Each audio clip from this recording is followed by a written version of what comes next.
and then he moves his head left and moves his head right. As he moves his head right, to the right, he is shot in the right ear, right? And you talk about an instance of millimeters, of centimeters, of a very small amount of space. If you don't move to the right, the back of your head is still in that same position, and it gives a bigger target for the shooter. Is this one of those things where, and we'll go into the other details, is this one of those things where this is a very lucky former president of the United States? Elohim mistakel on President Trump. God must have been watching down on the President Trace. Snipers typically train to shoot into the cerebral cortex or the cerebellum. It's the top of the brainstem. It decapacitates. It keeps your hands from moving. It's how we train in counterterror. Trump turning to the right. Again, this is about the distance of the shot, 130 meters. 130 yards, yeah. 130 yards. Trace, that's a putt. Anyone can put a 223 optic on a target from that distance and hit. It's not a difficult shot to make.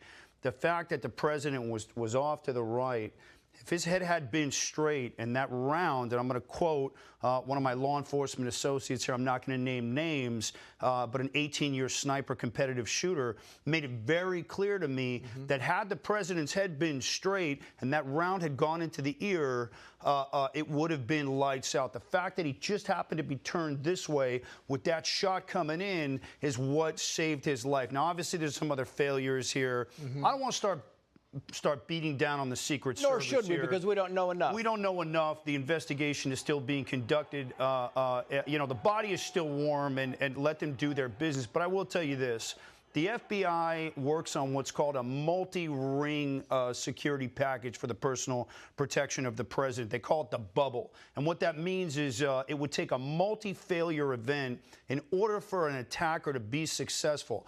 Part of the reason why the president is alive, and when, again, the footage is still kind of speckled. It hasn't really been assembled yet, just bits and pieces that we've been seeing online. The fact is that one of those rings, that second or third ring, which is the counter snipers, a surveillance element, those sharpshooters, which you saw on that roof, there's been some footage, ended up sending shots back as quickly as they could and ended up neutralizing that sniper. So a hat tip to those guys. A lot of armchair quarterbacks out there beaten up. But what I have heard, and what's interesting to me, is that there were multiple requests made to Director Cheadle to increase the amount of manpower directly around the immediate perimeter of the president. I can't tell you if the levels of protection are higher for a standing president or if they're lower for an out president. I think they are. I mean, that's the whole thing. And then once he is confirmed as a nominee, and the FBI would not confirm this, nor would the state police, and then once he is confirmed, and we have questions out to the Secret Service once he is confirmed as the nominee, which would happen this week,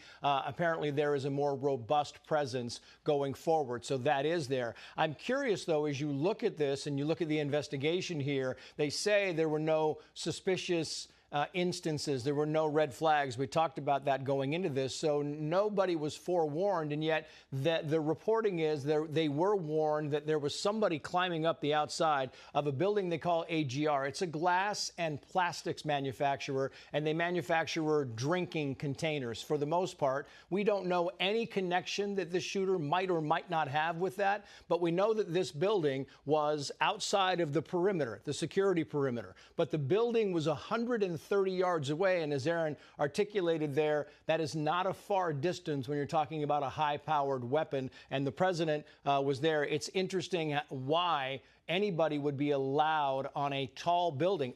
I have been to a gazillion of these types of rallies. The tall buildings are the first and foremost to always be secured. So here's my response, Trace. It's a good question because there's a lot of pieces here and it's all kind of floating around. What would be the motive of the Secret Service to not protect every building within all of that vicinity? They want to hit everything. So again, where I'm leaning and where it's taking me to, the response elements were on target. The man was neutralized. They put him down as quick as they could. By the way, less than a half a second in that inner immediate perimeter protecting the president. Less than a second, they were immediately on President Trump, covering him, creating that protective shield. But what would be the benefit of the Secret Service not covering that building where the shot was fired from? So my opinion, and where it leads me to believe, is there is there had to have been a lack of resources, because what would it have been to put a couple of agents on that building to do what's called sterilize it, so that nobody could get in, nobody could get up, nobody could get around, and then have a couple of those long guns focusing on that building. So that leaves me to believe that there was a failure in the manpower. That's where I'm leaning right now. And had that building been covered accordingly, I believe that shot couldn't have gotten off because it would have been sterile. Now, look, there's paper. There's going to be emails, there's going to be phone calls, there's going to be paper. So let that investigation kind of play out, and then we'll see if there was any major gaps in the security preparation based on those requests. Aaron, stand by, if you will. I want to bring in former Florida Attorney General Pam Bondi, as well as former D.C. homicide detective. Do we have all of these people together?